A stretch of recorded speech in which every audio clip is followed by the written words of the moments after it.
بسم اللہ الرحمن الرحیم وبہ نستعین اما بعد۔ حضرات محترم معزز سامعین، آج کا سوال یہ ہے کہ تہجد کی نماز امت محمدیہ کے اوپر سنت مؤکدہ ہے یا نفل ہے؟ پہلا سوال۔ دوسرا سوال یہ ہے کہ تہجد کی نماز کا وقت کب سے شروع ہوتا ہے اور کب تک رہتا ہے؟ تیسرا سوال یہ ہے کہ تہجد کی نماز پڑھنے کا کیا طریقہ ہے، کیسے ہم پڑھیں گے؟ میرے دوستو، آئیے ہم اس نماز کو سمجھتے ہیں۔ پہلی بات تو آپ یہ سمجھیں کہ پروردگار عالم نے فرمایا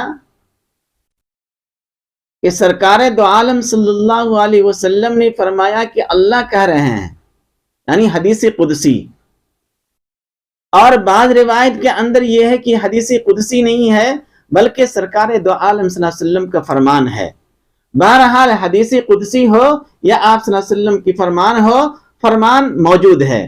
سرکار دو عالم صلی اللہ علیہ وسلم نے فرمایا کہ اللہ تبارک و تعالی اپنے تمام بندوں میں سے 3 بندوں کو سب سے زیادہ محبوب رکھتے ہیں۔ 3 بندوں کے عمل کو دیکھ کر کے اللہ خوش ہو جاتے ہیں۔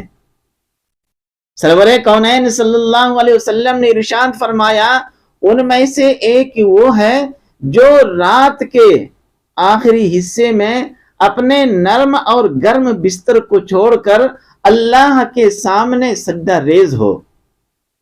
ایسے بندوں سے اللہ تبارک و تعالی بہت زیادہ خوش ہوتے ہیں، اور ایسے بندوں کو اللہ اپنا قرب عطا فرماتے ہیں۔ ایسے بندوں کے اللہ تبارک و تعالی گناہوں کو میٹ دیتے ہیں، مٹا دیتے ہیں۔ ایسے بندوں سے اللہ تبارک و تعالی آنے والی جو زندگی ہے بندوں کی، اس زندگی کے اندر گناہوں سے بچنے کی توفیق عطا کرتے ہیں۔ اتنی بڑی فضیلت ہے کہ ہماری جو زندگی بچی ہوئی ہے، اگر ہم تہجد کا اہتمام کریں گے تو اللہ تبارک و تعالی مجھے اپنا قرب بھی عطا فرمائیں گے، ہمارے پچھلے گناہوں کو معاف بھی کریں گے، اور آنے والی جو زندگی ہے اس زندگی کے اندر کوئی گناہ نہ ہو، اس سے ہم بچتے رہیں تو اللہ تبارک و تعالی بچنے کی توفیق بھی عطا فرماتے ہیں۔ اس لیے تہجد کی نماز امت محمدیہ کے لیے بہت بڑی نعمت ہے۔ ہاں، لیکن تہجد تک پہنچنا ہر ایک کی بس کی بات نہیں ہے۔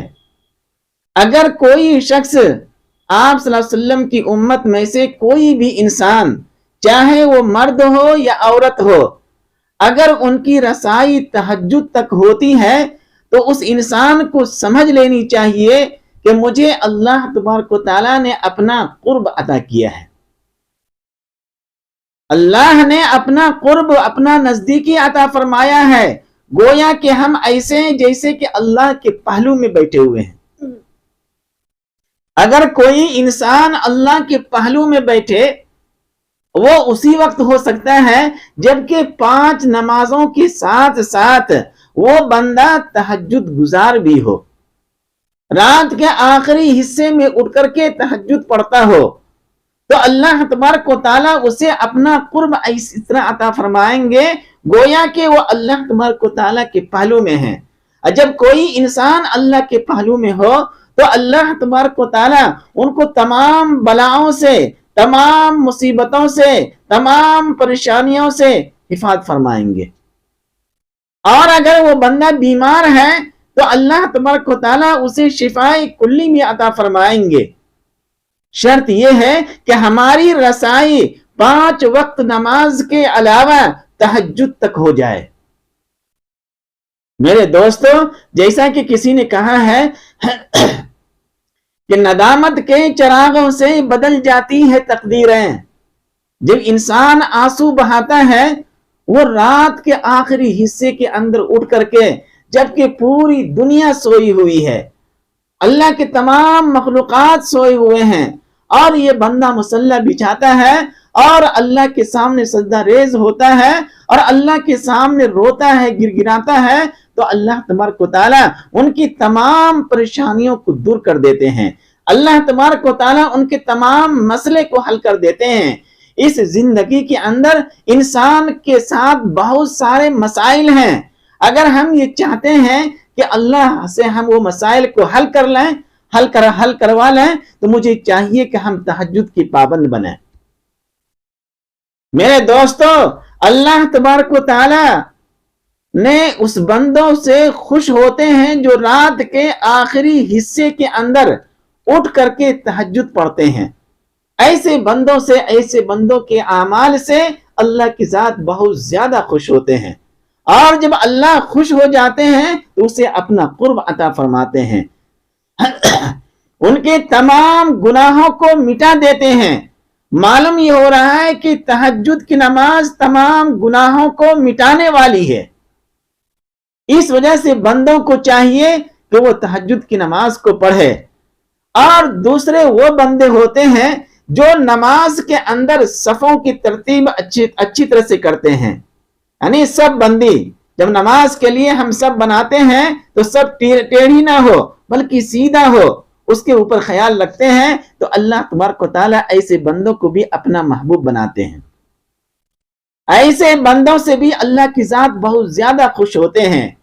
اور تیسرا وہ بندہ جو اعلی کلمت اللہ کی خاطر میدان جنگ کے اندر ہو اور وہاں پہ صف بندی کیا جا رہا ہو، وہ امیر ہوتے ہیں اور مجاہد ہوتے ہیں، چیف کمانڈر ہوتے ہیں، اور ان کی اشارے کے اوپر صف بندی کرتے ہیں اور جماعت بناتے ہیں، الگ الگ ان کی ترتیب ہے۔ تو ایسے تین بندوں سے اللہ تبارک و تعالی اور ان کے اعمال سے اللہ کی ذات بہت زیادہ خوش ہوتے ہیں۔ یہ بہت بڑی فضیلت ہے، اس وجہ سے ہم مسلمانوں کو چاہیے کہ 5 وقت کی نماز پابندی سے پڑھیں، اور اس کے علاوہ اگر اللہ سے کچھ مجھے لینا ہے اور اللہ کو راضی کرنا ہے، اللہ کو خوش کرنا ہے، تو مجھے چاہیے کہ تہجد کی بھی پابندی کریں۔ یہ ایک بات ہو گئی۔ دوسری بات یہ ہے کہ تہجد کی نماز یہ نفل نماز ہے۔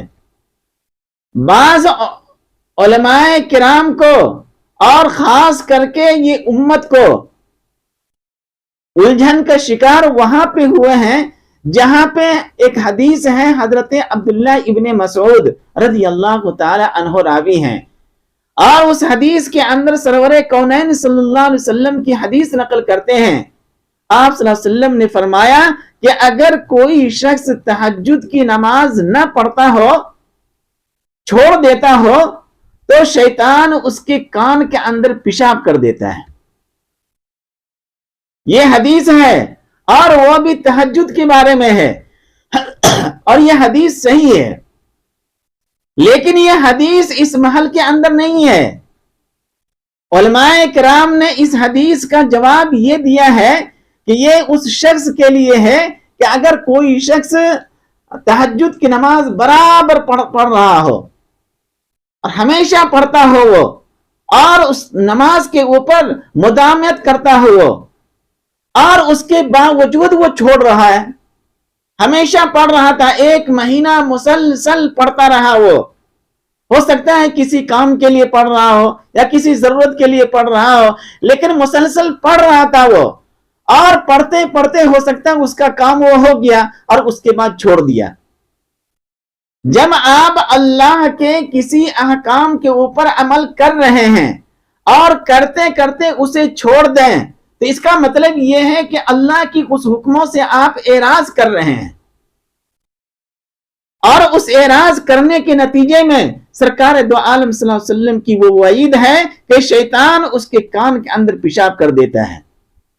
اس وجہ سے اگر اللہ نے مجھے توفیق دیا ہے تو مجھے چاہیے کہ ہم موت کے آخری شام تک تہجد کی نماز پڑھتے رہیں، تاکہ اللہ کا کرم اور اللہ کا فضل اس روئی زمین کے اوپر بھی ہمارے اوپر ہو، اور جب ہم اس روئی زمین کو چھوڑیں اور آخرت کی سفر کے اندر جائیں تو اللہ کا کرم اور فضل وہاں پہ بھی ہو۔ دنیا کے اندر اگر آپ چاہ رہے ہیں کہ ہماری دعائیں قبول ہو اور اللہ سے ہم کچھ لینا چاہتے ہیں، اللہ سے ہم کچھ مانگنا چاہتے ہیں، تو مجھے چاہیے کہ 5 وقت نماز پابندی سے پڑھیں اور اس کے علاوہ تہجد کا اہتمام کریں، وہ اس وقت جب کہ پوری دنیا سو رہی ہو۔ اس سے معلوم یہ ہوا کہ وہ حدیث اس کے لیے نہیں ہے جو تہجد کی نماز نہ پڑھتا ہو۔ اس حدیث سے یہ معلوم ہوتا ہے کہ تہجد کی نماز امت محمدیہ کے اوپر سنت مؤکدہ ہے۔ بعض علماء کرام نے یہ بھی کہا ہے کہ سنت مؤکدہ ہے امت محمدیہ کے اوپر۔ یہ اس وجہ سے کہا ہے کہ سرکار دو عالم صلی اللہ علیہ وسلم کہ جو حدیث متواترہ ہے، متواترہ سے یہ بات ثابت ہے کہ سرکار دو عالم صلی اللہ علیہ وسلم تہجد کی نماز ہمیشہ پڑھا کرتے تھے، کبھی چھوڑتے نہیں تھے۔ بغیر کسی شرعی عذر کے آپ صلی اللہ علیہ وسلم نے تہجد کی نماز کبھی نہیں چھوڑا۔ اور جب آپ صلی اللہ علیہ وسلم کی کوئی عمل مسلسل ہو اور وہ حدیث متواترہ کے اندر آ جاتی ہے، اور اس کی وجہ سے بعض علماء کرام نے فرمایا کہ سرکار دو عالم صلی اللہ علیہ وسلم کے اوپر تہجد کی نماز فرض تھی، اور امت محمدیہ کے اوپر تہجد کی نماز یہ فرض نہیں ہے بلکہ سنت مؤکدہ ہے۔ اگر کوئی امت نہ پڑھے تو گنہگار ہوگی، یہ تفسیر مظہری کے اندر ہے اور اس کے راجح قول بھی یہی ہے۔ لیکن ہمارے احناف اور جمہور فقہا اور جمہور علماء کی رائے یہ ہے کہ تہجد کی نماز امت محمدیہ کے اوپر یہ فرض نہیں ہے، سنت مؤکدہ بھی نہیں ہے، ایک نفل نماز ہے۔ اگر آپ پڑھتے رہیں گے تو اللہ تبارک و تعالیٰ آپ کو ہر وہ چیز عطا فرمائیں گے جس کی آپ کو ضرورت ہے، اور اگر آپ نہ پڑھیں تو اللہ تبارک و تعالیٰ آپ کے اوپر کوئی گناہ لازم نہیں کریں گے، وہ بندہ گنہگار ہو گیا، ایسا نہیں ہے۔ اس وجہ سے امت محمدیہ کے اوپر تہجد کی نماز یہ نفل ہے، نہ تو فرض ہے نہ تو سنت مؤکدہ ہے، بلکہ کیا ہے؟ نافلہ ہے۔ ہاں، سرکار دو عالم صلی اللہ علیہ وسلم جو متواترہ کے ساتھ ثابت ہے، علماء کرام اس کو جواب یہ دیتے ہیں کہ یہ آپ صلی اللہ علیہ وسلم کی خصوصیت ہے اور آپ صلی اللہ علیہ وسلم ہی کے ساتھ خاص ہے۔ ایک زائد نماز وَمِنَ اللَّيْلِ فَتَحَجَّدْ بِهِ نَافِلَةً لَكَ، لَكَ سے معلوم یہ ہو رہا ہے کہ یہ آپ صلی اللہ علیہ وسلم کے ساتھ خاص ہے، امت محمدیہ کے ساتھ نہیں ہے۔ اس وجہ سے اس امت کے اوپر تہجد کی نماز کیا ہے؟ وہ نفل ہے، نہ تو فرض ہے اور نہ تو سنت مؤکدہ ہے اور نہ تو واجب ہے، بلکہ یہ ایک نفل ہے اور زائد نمازیں ہیں یہ۔ لیکن آپ صلی اللہ علیہ وسلم کے اوپر فرض تھے، آپ صلی اللہ علیہ وسلم اسے ہمیشہ ادا کیا کرتے تھے۔ لیکن اگر کوئی امت محمدیہ ہمیشہ ادا کرے تو بہت بڑی اس کی فضیلت ہے۔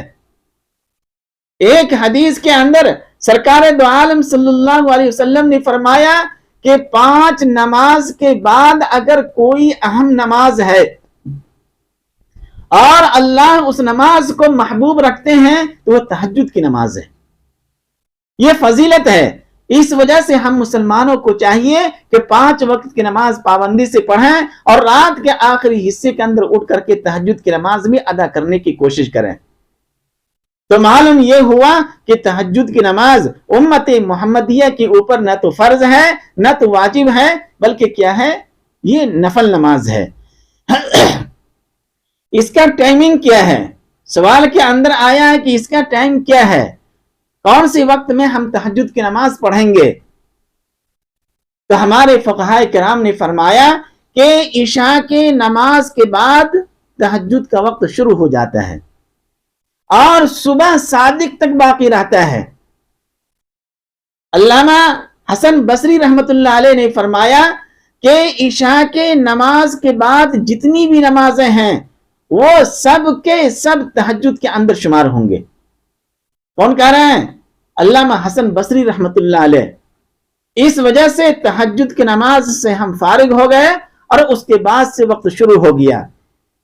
اگر کوئی چاہے کہ ہم عشاء کے نماز کے بعد ہی تہجد کی نماز پڑھ لیں تو پڑھ سکتا ہے وہ. اور کتنی رکعت پڑھنی ہے؟ ہمارے فقہاء کرام نے فرمایا کہ 2 رکعت سے لے کر کے 12 رکعت تک پڑھنا ہے.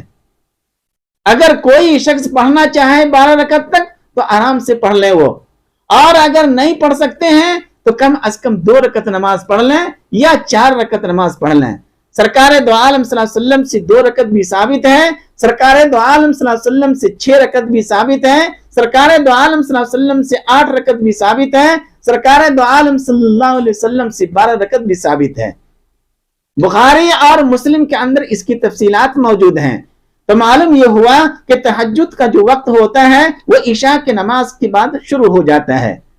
ہاں، سب سے محبوب نماز وہ ہے کہ بندہ پہلے سو جائے اور اس کے بعد اٹھے. وہ تھوڑی تکلیف ہوتی ہے بستر کو چھوڑنا، لیکن جب آپ تکلیف اور مجاہدہ کریں گے، مشقت اٹھائیں گے اور اس کے بعد مصلی بچھا کر کے اللہ کے سامنے سجدہ ریز ہوں گے تو اللہ تبارک و تعالیٰ ایسے بندوں سے بہت زیادہ خوش ہوتے ہیں. اس وجہ سے افضل وہی ہے کہ ہم پہلے سو جائیں اور اس کے بعد ہم اٹھ کر کے رات کے آخری حصے میں یا آدھی رات گزرنے کے بعد ہم 2 رکعت کم از کم نماز پڑھیں. اور اتنے پڑھیں، چاہے 2 رکعت پڑھیں گے تو ہمیشہ پڑھتے رہیں، یا 4 رکعت پڑھیں گے تو ہمیشہ پڑھتے رہیں. اور امت کا مسئلہ آج یہ ہے کہ ہم ایک دن 12 رکعت پڑھ لیے اور اس کے بعد 1 مہینہ چھٹی. یہ صحیح نہیں ہے. اس سے بہتر یہ ہے کہ آپ 2 ہی رکعت پڑھیں اور 2 رکعت پڑھنے کے بعد آپ ہاتھ بلند کریں اور اللہ کے سامنے روئیں اور گر گرائیں. کیونکہ اللہ کے رسول صلی اللہ علیہ وسلم کی ایک حدیث ہے کہ اللہ تبارک و تعالی میدان حشر کے اندر 7 آدمی کو سایہ نصیب کریں گے، عرش کا سایہ. اور ان میں سے 7 میں سے ایک آدمی وہ بھی ہوگا جو تنہائی کے اندر، خلوت کے اندر کوئی بھی نہیں ہے، اور اس وقت وہ بندہ اللہ کا ذکر کر رہا ہے، اللہ کا قرآن پڑھ رہا ہے اور نماز کے اندر ہے، کوئی قیام کے اندر ہے، کوئی رکوع کے اندر ہے، کوئی سجود کے اندر ہے. کس وقت؟ خلوت کے اندر. اور خلوت اور تنہائی رات ہی میں نصیب ہوتا ہے جبکہ پوری دنیا سو رہی ہے، ہمارے گھر کے بھی تمام افراد سو رہے ہیں اور ہم اٹھ کر کے وضو کیے اور اللہ تبارک و تعالیٰ کے سامنے کھڑے ہو گئے. اس وجہ سے بندوں کو چاہیے کہ الجھن کا شکار نہ ہوں. اور عشاء کی نماز کے بعد ہاں، ایک حدیث کے اندر یہ بھی ہے کہ تہجد کی نماز تو ہم پڑھیں گے لیکن ہماری رات کی آخری نماز وہ وتر کی نماز ہو. اگر ہمیں شرح صدر ہے اور یقین ہے کہ ہم رات کے آخری حصے میں بیدار ہو جائیں گے تب تو آپ وتر کی نماز چھوڑ دیجیے. آپ 2 رکعت تہجد کی نماز پڑھ لیں گے اور اس کے بعد ہم وتر کی نماز پڑھیں گے اور دعا کرتے رہیں گے. اس کے بعد فجر کی اذان ہوگی اور اس کے بعد فجر کے سے پہلے کی جو سنت ہے 2 رکعت سنت، وہ سنت پڑھ کر کے مسجد کی طرف روانہ ہو جائیں گے. یہ ترتیب ہے. لیکن اگر کسی کو یہ ہو کہ اپنی نیند کے اوپر بھروسہ ہی نہیں ہے تو ایسے شخص کو چاہیے کہ عشاء کی نماز کے بعد وہ وتر کی نماز پڑھ لے اور اس کے بعد 2 رکعت نفل بھی پڑھ لے تہجد کی نیت سے. اگر ہو سکتا ہے کہ آنکھ نہ کھلے تو آپ کو تہجد کی نماز کا ثواب مل جائے گا. بعض علماء کرام نے فرمایا کہ ہم عشاء کی نماز کے بعد جو وتر کی نماز پڑھیں گے تو وتر کی نماز سے پہلے 2 رکعت نماز نفل کی نیت سے، تہجد کی نیت سے ہم پڑھ لیں اور اس کے بعد وتر کی نماز پڑھ لیں تو اللہ تبارک و تعالی آپ کو تہجد کی نماز پڑھنے کا ثواب عطا کریں گے. یہ ایک ترتیب ہے. میرے دوستو، دوسرا تیسرا سوال یہ ہے کہ ہم یہ نماز کس طرح پڑھیں گے؟ یہ نماز ہم عام نمازوں کی طرح پڑھیں گے جیسے کہ عام نفل نماز پڑھتے ہیں. اس کے اندر کوئی الگ سے کوئی چیز نہیں ہے. بعض لوگ یہ کہتے ہیں کہ اس کے اندر یہ صورتیں پڑھنا، یہ صورتیں پڑھنا، یہ صورتیں خاص کرنا، یہ سب صحیح نہیں ہے. آپ تکبیر تحریمہ مانگیں اور اس کے بعد ثنا پڑھیں اور بسم اللہ پڑھ کر کے سورہ فاتحہ کو پڑھیں اور اس کے بعد کوئی بھی سورہ ملائیں. یا نہیں تو قرآن کے جس حصے کو آپ اچھی طرح یاد کیے ہوئے ہیں اس حصے کو آپ پڑھیں، جہاں سے بھی آپ کو یاد ہو۔ یہ کوئی مخصوص نہیں ہے کہ ہم سورہ اخلاص ہی پڑھیں گے تہجد میں، پہلی رکعت میں سورہ اخلاص اور دوسری رکعت میں سورہ معوذتین، یہ سب صحیح نہیں ہے۔ کوئی آیت اور کوئی سورہ تہجد کی نماز کے لیے مخصوص نہیں ہے، جہاں سے بھی آپ کو یاد ہو آپ اسے پڑھیں اور اس کے بعد رکوع کریں، سجدہ کریں، اور اس طرح آپ 2 رکعت نماز مکمل کر کے سلام پھیریں اور اللہ کے دربار میں ہاتھ اٹھا دیں۔ یہ ایک ترتیب ہے، اور اس کی نیت بھی ویسے ہی ہے جیسے کہ عام نفل نماز کی نیت کرتے ہیں ہم، اور نیت تو دل کے ارادے کو کہتے ہیں۔ آپ نے نیت کیے، وضو کیے اور کھڑے ہو گئے مصلی کے اوپر آدھی رات میں، تو یہ خود ہی نیت ہے کہ بندہ اٹھا ہے تہجد کے لیے، آپ کا نیت ہو گیا، اب شروع کر دیجئے۔ ورنہ اگر کوئی شخص زبان سے ادا کرنا چاہے تو زبان سے بھی ادا کر سکتے ہیں کہ اے اللہ میں 2 رکعت نفل تہجد کی واسطے اللہ کے لیے، رخ میرا قبلے کی طرف، اللہ اکبر، ہو گیا نیت۔ 2 رکعت کی 2 رکعت، 4 رکعت کی تو 4 رکعت، اس طرح آپ نیت کر کے تہجد کی نماز پڑھ سکتے ہیں۔ جامع ترمذی کے اندر حدیث ہے، حضرت ابو امامہ رضی اللہ تعالی عنہ راوی ہیں، وہ بیان کرتے ہیں کہ سرکار دو عالم صلی اللہ علیہ وسلم نے ارشاد فرمایا کہ اگر کوئی شخص تہجد کی نماز پڑھتا ہو اور اس کا عادی ہو تو انہیں چاہیے کہ رات کے اندر وہ قیام کرے، رات میں کیا کرے؟ قیام کرے۔ اور پھر آپ صلی اللہ علیہ وسلم نے آگے فرمایا کیونکہ اس سے پہلے جتنے بھی نیک اور صالح لوگ گزرے ہیں ان کی عادت شریفہ یہی تھی، وہ رات میں قیام کیا کرتے تھے۔ اور پھر فرماتے ہیں کہ اس کے ذریعے سے اللہ تبارک و تعالی تمام گناہوں کو مٹا دیتے ہیں۔ بعض علماء کرام نے فرمایا گناہوں سے مراد گناہ صغیرہ ہے، لیکن بعض علماء کرام نے فرمایا کہ جب انسان تہجد میں ہاتھ اٹھاتا ہے تو صرف مانگتا ہی نہیں ہے بلکہ اپنے گناہوں سے توبہ بھی کرتا ہے وہ، اور کبائر کے لیے توبہ شرط ہے۔